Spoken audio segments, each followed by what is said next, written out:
Hey there, high level enthusiasts, marketers, and SaaSpreneurs. JB here, and you're tuned in to the podcast that's all about taking your high level game to new heights. Each week, I bring in top industry experts who deep dive into the strategies that help you drive success specifically for our high level users. Whether it's getting more customers, leveling up your knowledge, or supercharging your high level with new strategies, we've got you covered. Today's episode is brought to you by Michael Gorski, the founder of RevForce, and we partnered up on one of the most frequently asked and questions that we get often, which is what kind of strategy and what does it need to be and how do I make it work for my high level, whether it's for an agency or agency serving their customers. So we put together this episode, which is what you think your strategy should be, but it needs to be, right? We're going to give you some facts and some strategies and some insights to really just double check, poke some holes in the strategy. And we're going to do so by going over 3 topics to support that conversation. First is your milestones drive your mission. Second is who are the software users and what's their purpose? And then third, which what all of our customers and what we care about is results and implementation. Look, we just got back from a mastermind here, and I had the opportunity to meet Michael and his wife at the event. Michael, welcome back, man. Great to see you again. How you been? I've been great, JB. Thank you so much for having me on, and it's been absolutely fantastic. We left Dallas hitting the ground running hard. It's just been a follow-up game. We met so many tremendous people at the event. Actually had an opportunity to speak with 3 co-founders of High Level. They were there in attendance. And what an amazing blessing that was, just getting an opportunity to chat with the guys, have a bite to eat, and see the direction and the vision of where the company is going and meet some incredible people. There's individuals there that have been within High Level for almost since inception or right as the company got launched. And then there are people there that, they've only been around the block for 2 weeks. But everyone was excited about what this can do for their business. And there's so many angles that you can leverage this opportunity to carve out a business for yourself. And I'm just extremely blessed to be a part of it. Absolutely. And for those that are wondering what event we're talking about, it was our mastermind, the last one for 2024. It was in Dallas at the Statler, and it was a great, great time. And I had a chance to meet Michael, and we had this deep conversation, just out and about during dinner after the event around new users, experienced users, and expert users. And really the plan for ascension and the plan for growth comes down to the strategy. And there's so many philosophies and hypotheses and theories, and everyone kind of pokes too many holes at it. So I wanted us to get right into it here. But before we do so, Mike, could you share a little bit about you? A little bit like those that don't know you, like could you share just some context about who you are, what got you into the ecosystem, and what are you Yeah. passionate about? Absolutely. So, like you mentioned, my name is Mike Gorski, and our agency, RevForce, is based in Marquette, Michigan. That's in the Upper Peninsula of Michigan. And a little bit of background about myself and my wife, Jasmine. We started out many, many years ago in a leadership and personal development company. So that's what we did for a substantial period of time before we started transitioning into providing digital services. And when we were providing digital services, we were leveraging a ton of other different technologies, email marketing systems, CRMs, payment gateways, invoicing, web development hosts. I mean, you name it, right? We were just franken-stacking all these different pieces of technology for ourselves. And then we were trying to do that for our clients, which was extremely a heavy lift because every live environment we walked into had its problems and its fair share of issues. And we had to become professional problem solvers right out the gate to figure out, okay, how do we make this work? And how do we actually drive the business results for the customer and ourselves, right? Because we were a business we were customer zero in my book. So I never deployed something before first testing it on ourselves as being the guinea pig. And we realized there has to be a more efficient way to do this. I mean, my goodness, we live in amazing times, and technology is advancing so rapidly and so quickly. So we had to figure this out. And I have to be honest that the real genius of stumbling upon High Level was my wife, Jasmine, because she was benchmarking different all-in-one platforms, all-in-one softwares. And we were looking at several different other ones. And the one we eventually said, okay, let's go 100% in on was High Level. Wow. And it's been a game changer for us. It's been a game changer for our customers that we've worked with, that we switched out all those old systems and put them into high level. And it's also helped us acquire individuals and teammates who want to become certified admins within the high level ecosystem to also be service providers and help drive small business growth in our region and other places throughout the Midwest. Yeah. And, you know, you had said a word that popped out to me. And if you're tuning in right now live, go ahead and type in the comments Frankenstack. Doesn't matter how you spell it. Sound it out. Throw a couple syllables in there. Frankenstack. Type it below. And that resonated with me because, you know, we've all, in some way, shape, or form, have put different tools together. And whether we tried super gluing it or we tried just Duct hoping tape, it baby. Duct worked, tape works. No, I'm just you know kidding. what I mean? Gorilla glue, whatever it is, duct tape. It's frustrating. And you know, when you had said you guys were trying to find an all-in-one system that you can go all in on, you know, Yeah. what I'm assuming is that you know get certified, become the subject matter expert on, go all in with recommending and also implementing. Is that accurate based on your previous experience? Yeah, and when we were also part of the benchmarking process, we looked at four main criterias. Number one was the leadership of the company. Who's Mhm. at the helm of the ship? And we did a little bit of research on Sean, Vroom, and Robin, and we really liked who they are as individuals and what they represented. The other thing was obviously the product or the platform itself. It had to stand alone in the marketplace. And when you can boast comfortably tens of thousands of customers, millions of users, it works and it works well. The third was the compensation because this is a business. How can you make money or generate income from this? It's extremely important. So, what was the affiliate marketing program looking like, and how can you structure offerings that build on top of this rock solid foundation that has already been placed in front of us, right? And the fourth was the training system, the training and the overall community support, because community is everything, right? Because you have so much information coming at you, and the constant development that this company is putting together for us, that weighed in heavily on what we were trying to do. And we realized with those four parameters, and then understanding the quick deployment to market, is really said like, all right, this is it. We're going in. Yeah, and I want for us to continue framing this because it's all gonna make sense to our audience. This is all gonna make sense in about a minute and a half, right? Recently, Michael, you and your wife got certified within our ecosystem. It's maybe a ballpark, what, 50 hours worth of training. Then there's, you know, an exam, a written exam. Then there is a proctored exam, a live kind of timed, I think it was like 55 minutes or 60-minute exam. Don't quote me on, but it's very intense. Most people take it Yes. maybe once, twice, or even three times or give up thereafter. It's the equivalent of some of the more enterprise softwares that are out there that have long extended journeys to Hmm. become certified by levels. Hmm. So congratulations to you both. And I continue to frame with that because what we're about to get into is no longer the phase of the shiny object and the potential. It's now actually, we made the purchase to get into high level. We have the idea. Now we have to make it actually happen. And Right. as people get into the program, the operating system, the software, they're like, where do I start?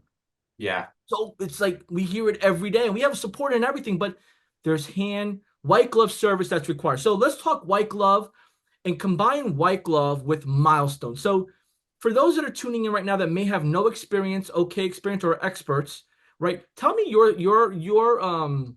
your thought process around Milestones and the end result that people want, the mission.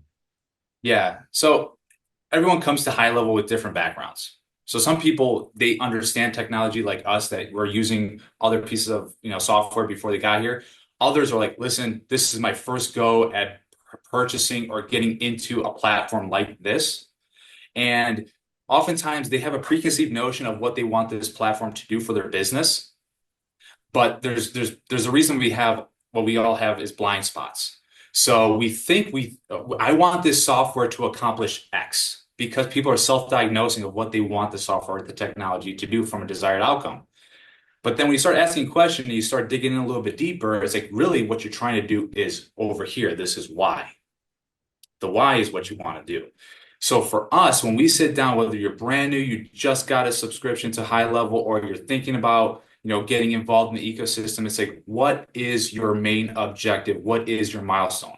And whatever that is for that individual, because it differs on a, situational basis, we say, okay, well, let me see what you got going on. Let's put a strategy together, and then let's put a timeline onto it so that we can start accomplishing that desired outcome for you.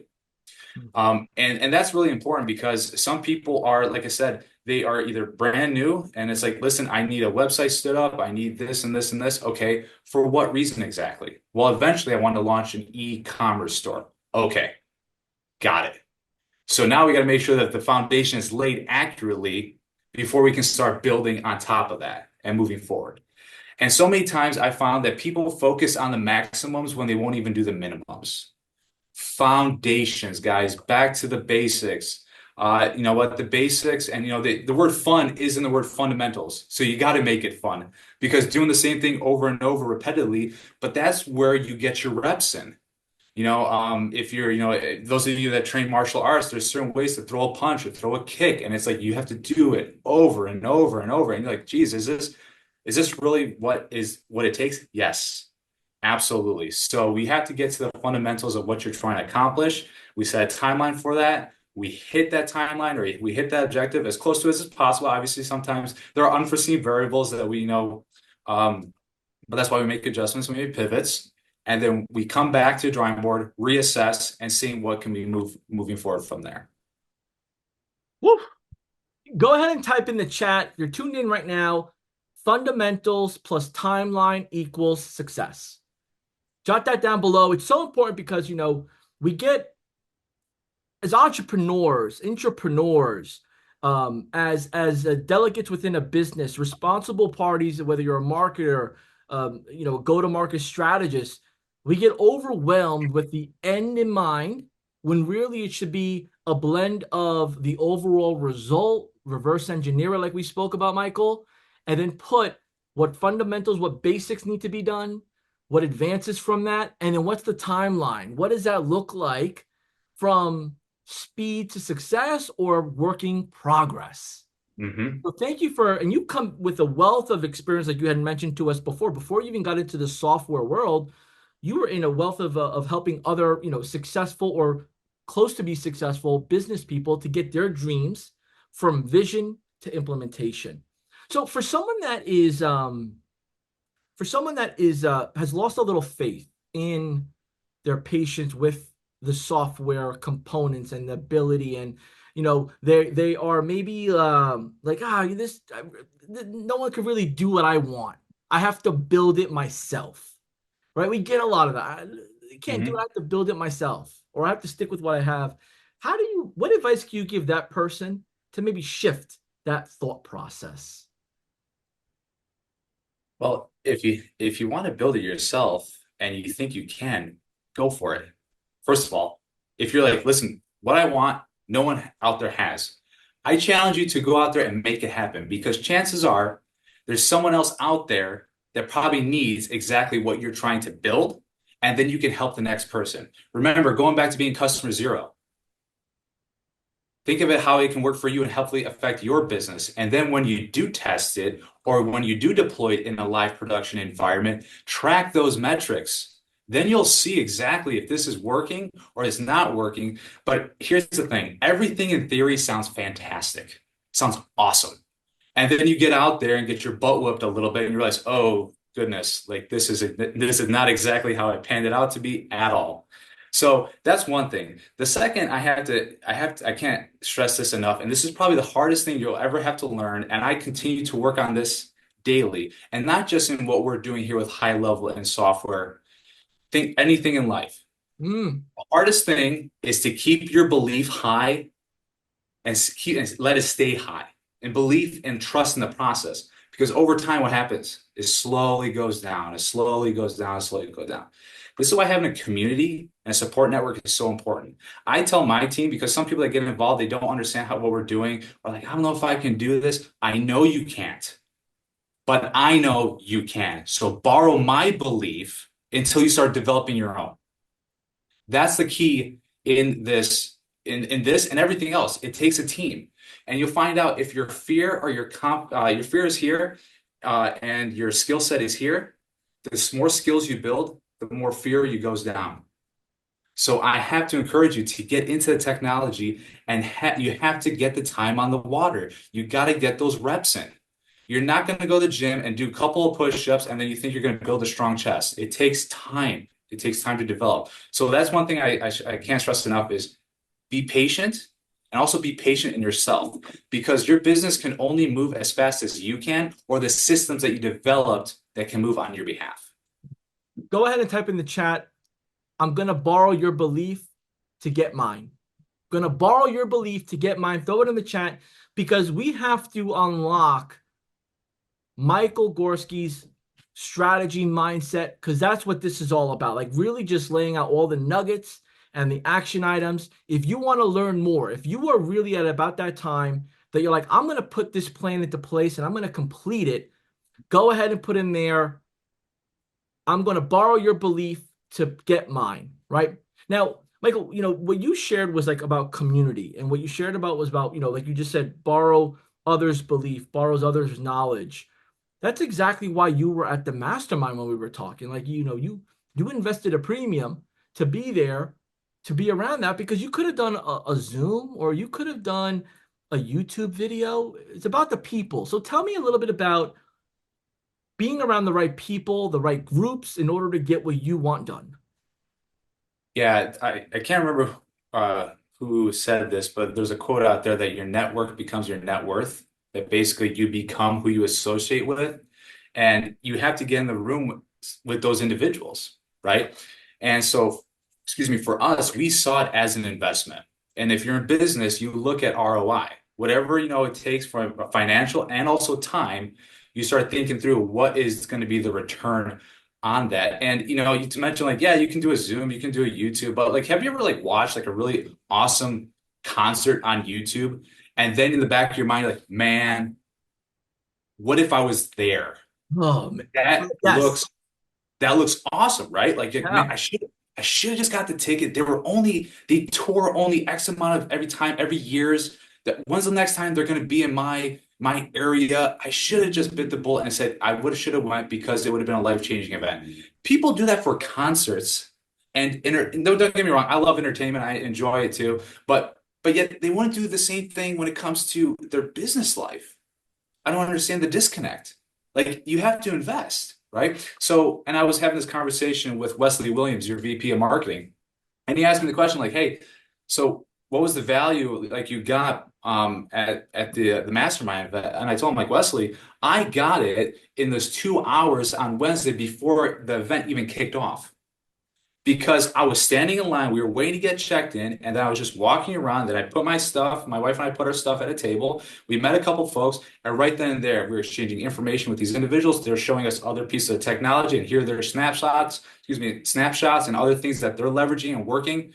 Like, man, that's awesome. And wow, I told them right then and there. And that was 2 hours before the event. Woo. So, like, I got my money's worth right there. And then not to mention, we had 3 more days or 2.5, whatever It it was a was. it was a week. It was a long week. It felt like a week. It almost felt like a month. It was added. But if Yeah, you yeah. if you have, to Michael's point, like if you've ever watched a concert, or your favorite band or your favorite artist came into town and you ended up seeing the replay online, you're like, I wish I woulda, coulda.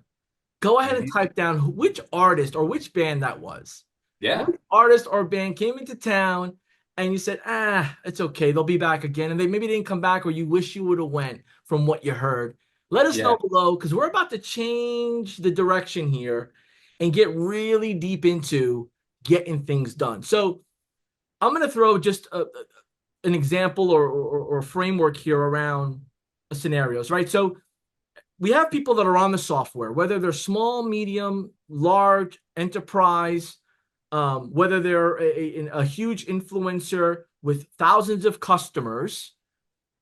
When we talk about who are the software users and what's their purpose, let's break that down into like a sub account perspective, right? Like sub account meaning like a business using their own account within high level.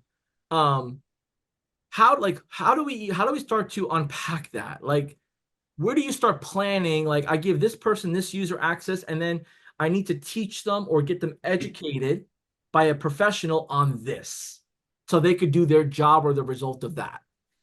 Yeah, it starts with conversations really, because when you get into the sub account and you see who the users are, sometimes it's a user of one because it's a single guy or a single gal that's like, listen, I just got the technology, I'm the customer, and I'm also the primary user. Fantastic, great. So you wear many hats, the whole thing, right? What is your current technical expertise within the platform? We have to start there because we have to know what the knowledge base is. Are you brand new? Like I've been in it a little bit, or it's like, well, I bought the technology, but my bread and butter is in the social media management and the email marketing. I don't even touch, or I don't do web development or, maybe some other things within the platform. The setting up DNS records and the website, that's not me. Oh, okay. So now I know, right? So if we're looking at doing, web development based work, well, do you have someone in mind that you would like to help on that front, or do we need to get someone on your team that could help with that, right? So Mhm. it's understanding roles and responsibilities and technical knowledge. Now there are some people that, like, well, the business owner actually just purchased the technology. They're the decision maker that purchased it, but I got 5 users and here are their roles and what they do. Okay, wonderful. Let's dive into that. Now, how do these people communicate or how do they make each other's lives better? Because we have to streamline efficiencies to make sure that they continue to do their jobs more effectively. And that also eventually leads into the conversation of what are your objectives and what you're trying to accomplish. Well, if Steve is your email marketing and funnel building, you know, uh, aficionado, that's him. That's what he wants to do. It's like, okay, so is Steve really good at what he does? Yes. Well, explain that to me. I need to understand why is he so good? Well, last time we did previous engagements, here are the results. Fantastic. So what are you looking to do moving forward?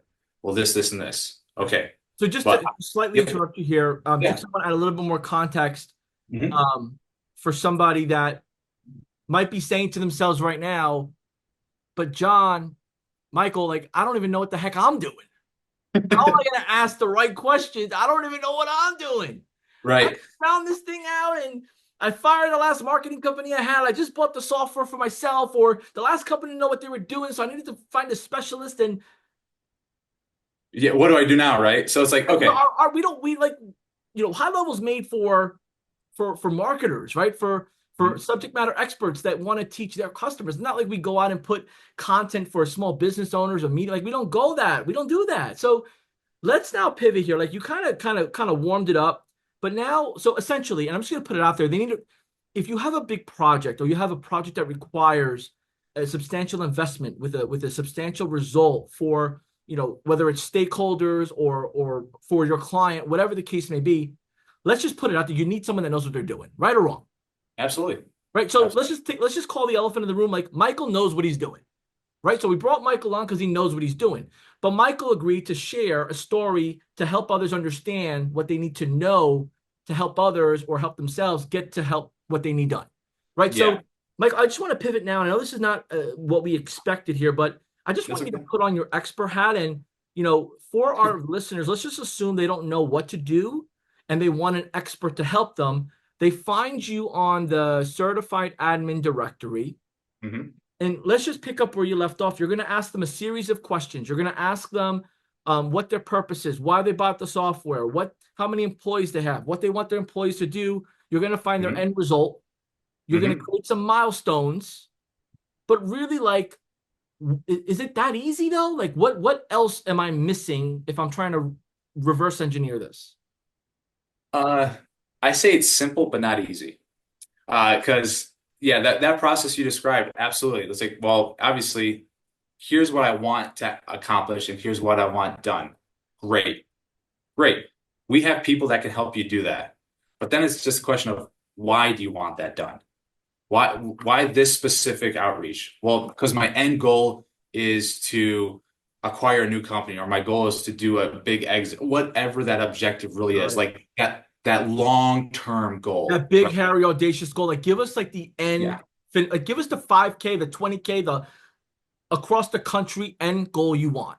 Exactly. And it's like, well, do you want to set up franchises of this thing, right? Or do you want to get acquired? I don't know. So that your You're customer or the customer we're referring to in the example needs to know where they want their finish line to be, like their real finish line.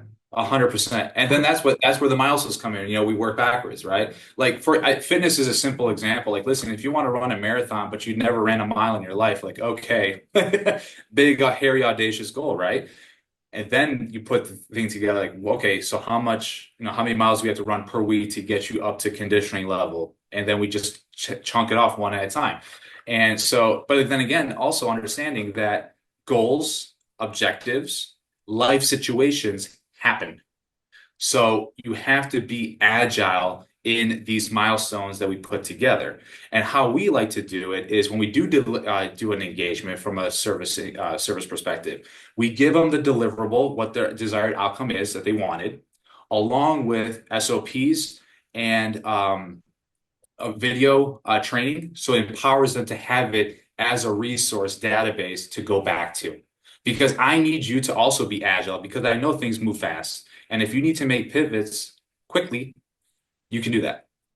Got it. So now I'm listening to this as an audience member. You gave me tons of value. You're saying to me that I need to understand what I want the software to do at the end of the day, what I need my people to do to complete that overall goal. And you, as an expert, and there's other experts on the directory, right? We're not, this isn't a shameless plug. This is just you're here. I've invited you to share this story and to help our audience understand it. That, you know, they could hire you, you'll walk them through it. But what's different about what you're mentioning here is that you can keep us on staff, on retainer, or we can help you build a team of your own internal. Absolutely. Absolutely. Because we can train the internal team and they're yours, right? Because you want the people, it's decentralized command, but it's like the people that are the closest to the situation should be able to make decisions because they have the most information. So that way they can pivot, they can move. So, and I think that's empowerment for the business owner and all the other clients as well, because having a dedicated head on deck, so to speak, that can be there, whatever the arrangement is to continue with those milestones or develop new ones, whatever, if they add a new line of products, new line of services, the business grows or if maybe scales down, I don't know, because it's elastic. There's expansion and contraction and it's cyclical too. So you have to have those people either on site or a re-engagement for a new deployment for our staff members to come in and help assist. I would say drop the mic now and let's go, but we got more. We got one more topic to go over. Amazing. I mean, I think, I get excited about it because, when I meet a handful of people every day, they share their stories and I say, hey, look, you can pick who you want to work with, but we got a series of people here that can help you. Do your due diligence, interview them, understand what you want. But what I've been missing out on is going a little bit more in depth on what you're going over, which is what's your real end goal? Like, even if you feel that it's not possible, you should still articulate it. And then based on how far you get into the understanding and the reverse engineering of it, you could take it a few levels lower.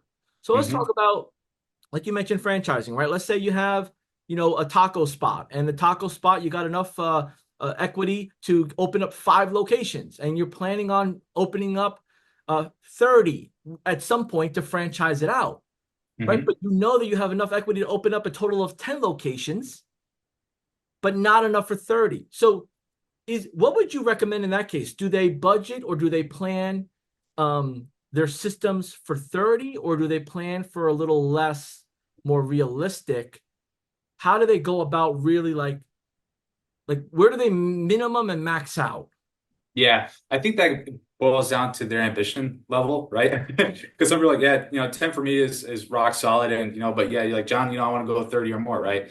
Um, the biggest thing there is the master copy's got to be worth duplicating. So the first location needs to be rock solid. SOPs, onboarding, uh, product or inventory management, marketing, all that stuff, right?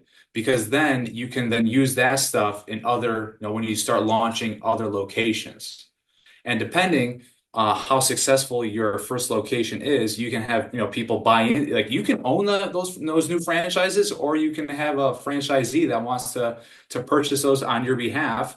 But you provide from a corporate standpoint all the systems and all the support. But when you buy into a franchise, they want to make sure that the franchise model works, it's scalable, it's systematic, and it's duplicatable, right? So if you think through your business, however your business operates right now, and what we often think about from a scalability factor is what you're doing. Can you do it for one customer? Sure. Can you do it for three? Yeah. Can you do it for 30? I don't know. Can you do it for 300? Now we're talking. That's how you know the system that you're putting together is infinitely scalable, economies to scale. Or you're like, you know what, 30 is my max. I'm happy there. And that depends on the business model you're working on and operating in, right? It also depends on margins and other factors as well. However, I always think of it as the master copy's got to be worth duplicating. So make sure you get it right. I love that. The master copy has to be able Worth to be duplicated. duplicating. Go ahead and type that in the chat. Master copy has to be worth duplicating. Let that settle in. Like, I think it's the fundamentals, right? It's the basics, right? This is how franchises are built upon. And there's books. Like, I was just doing another interview on sales, and I have the books laid out here. I'm like, there's a bunch of books on sales, right? What you got there, bud? Let me see. Everything. We got outbound, inbound. We got unbreakable laws. We got six-figure social. We got all the knowledge. Yeah, But there's a really good book out there. Is it duplicatable?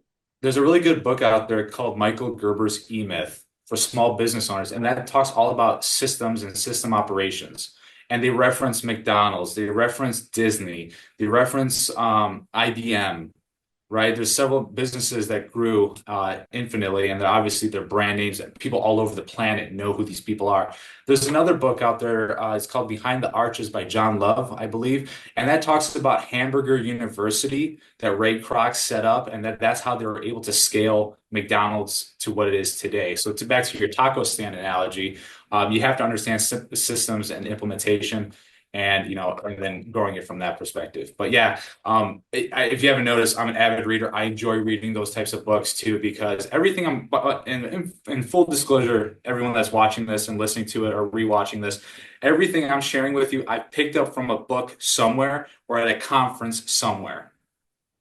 You have to invest in your education, and it's a self-directed education. And the best part, High Level has an education for all of us to eat as much or as little as we want based on your hunger level. That's the beautiful thing, but you have to be willing to invest in yourself. I mean, I had to just let that settle in because, we get into, we could go, the whole who the software is for, what they're going to use it is like a whole 3-hour masterclass on its own. Oh, no question. Right. So as we pivot here into what we want as entrepreneurs, agency owners, visionaries, implementers, is results. At the end of the day, results is what we all expect, right? So how do we take the information you've shared, and I'm going to just use it from what your expertise is in, right? Your expertise is in helping people bring their beginning vision to market or their existing vision beyond where they're at now, exceeding their standards. When it comes to having your plan written on the back of a napkin, formalizing into a business plan, formalizing into a strategy with arrows and boxes and workflows and all that fancy stuff, what does it really come down to after you're done doing all the hopes, dreams, styles, fancy stuff? What does it really come down to get the implementation and results done for a high level? Like, forget life, forget business. Like, I'm talking about like high level software, what you deal with every day. Like, what does it take to like get it, like turn on the car and then press the pedal to the metal? Yeah, definitely resource allocation. And resources are your people or your knowledge, right? So once we get into it, we'll see, okay, here's what we got to do. Let's start chipping off one thing at a time. And I stress the importance of weekly or also like accountability calls because that keeps your belief high and you trust in the process. This goes back to our earlier conversation, right? Yeah, big dream, everything. All right, let's get to work. Let's set the right milestone. Here's the weekly cadence of what should be done by end of week one, end of week two, right? It's basically a project management to make sure that we're hitting the milestones accurately and effectively. And if we're not, what's going on? What's the holdup? And that's okay because we're getting feedback, right? Well, I couldn't do it this week because of XYZ. All right, well, I guess we're gonna have to fix XYZ. We're gonna have to maybe look at your calendar and maybe we need to prioritize what meetings you're taking or what your activity level is because maybe you're focused on the wrong things. So that's one big aspect of it. And then when you get into it, it's like, all right, well, here's how we're going to build out your website. Boom, boom, boom. We're going to grab a snapshot or, something out there, or we're going to grab a landing page. We're going to hook it up to an email marketing sequence. And then we're going to run that and see from an A/B split perspective on what's performing most, right? This is getting really technical. Yeah, and so as we get more technical, in my mind, Mhm. I might be the only one. I'm thinking this is going to be expensive, right? That's what I'm thinking. Yes. Like, holy smokes! Like, what are we talking here, money wise, right? And again, I'm not going to put you on the spot and say, well, how much does it cost and what is the ballpark? No, I guess can you give us some advice as we start to tighten this up a little bit here? Could you give us some advice on how should somebody consider when pricing in their head the value they're getting? Yeah. Value-based pricing is unique based on the business. And Say here's that what I mean. again. Value-based pricing is unique based on the business. If you didn't write that down and you're not going to use that for even an objection that comes your way for your agency, you're missing out. I took the note on that. It just hit home for me, right? That is something that is so important because some people will say it can vary. You've gotten real specific. So I didn't mean to interrupt you, but that was like that aha moment.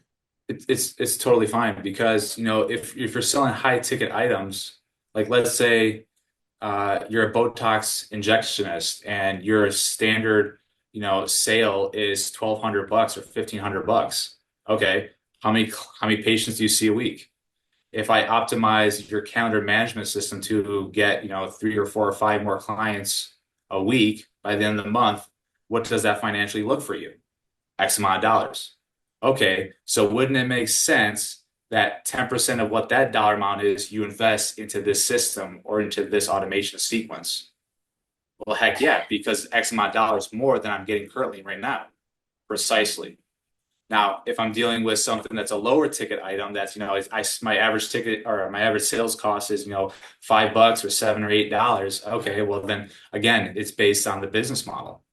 But if you're selling financial services that have high margins, or you're selling something that, if I sell one extra house and I'm in the luxury real estate market, if that's what you're doing, and I can get you X amount of bookings because, X amount of bookings will lead into X amount of showings, which will lead into X amount of sales. What's that worth to you? Financially, it's blah, blah, blah.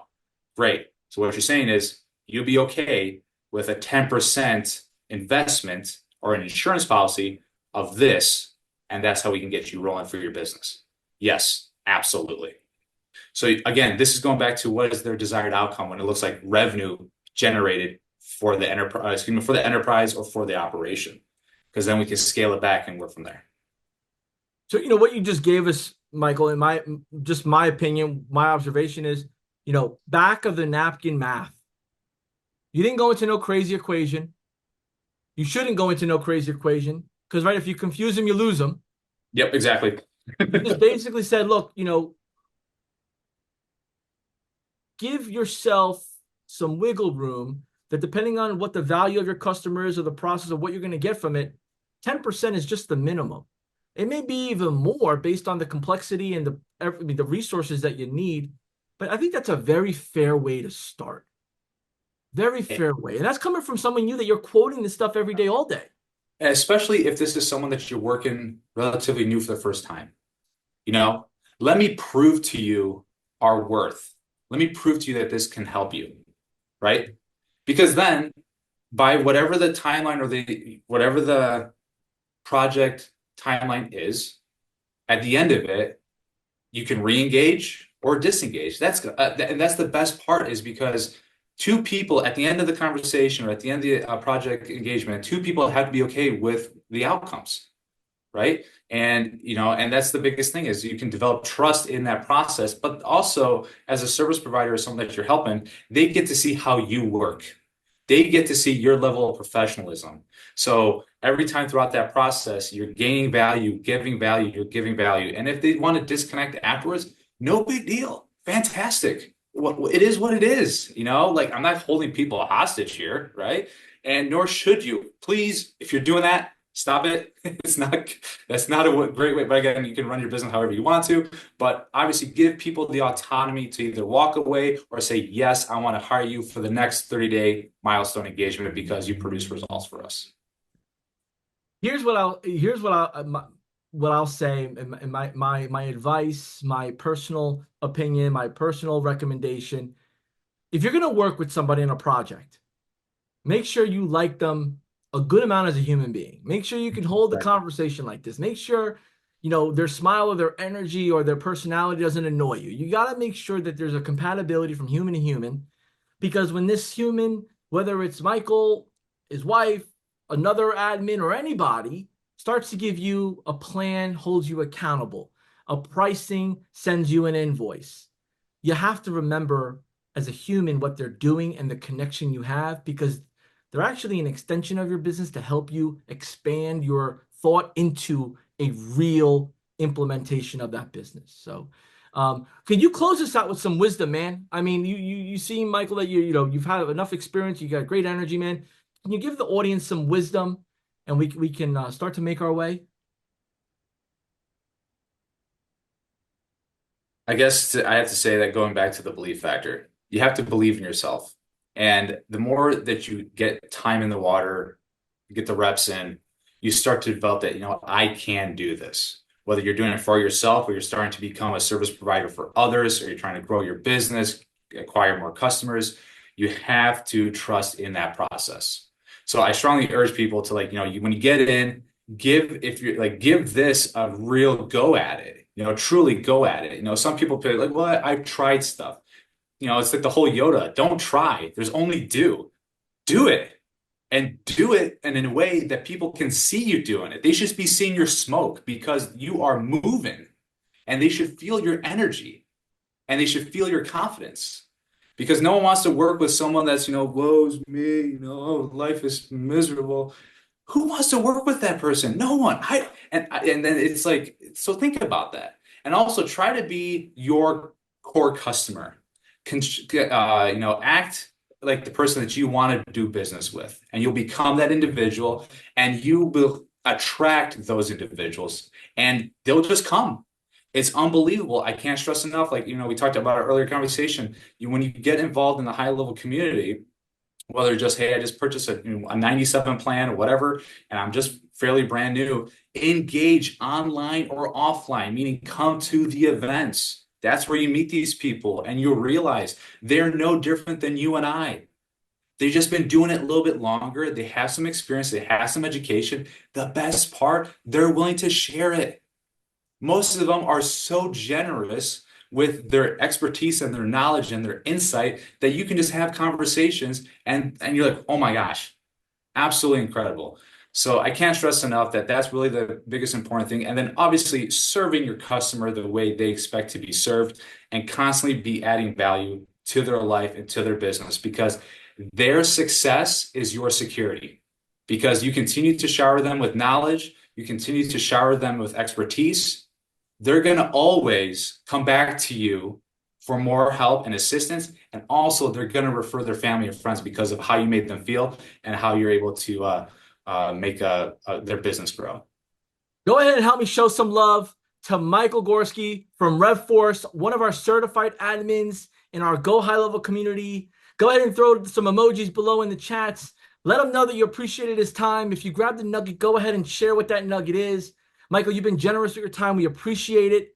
For those that are tuning in for the first time, or somehow you stumbled on this episode, somehow the algorithm said you better get here right now. If you click the link below, or you're on YouTube, there's a link in the description for your free trial. Go and claim your free trial. You heard it from Michael. You're hearing it from me. We're open, growing, and thriving. Thank you for joining us, Michael. Man, fist pound there, man. It was great hanging out with you. Till next time, we'll see you, and thank you for joining us. Take care.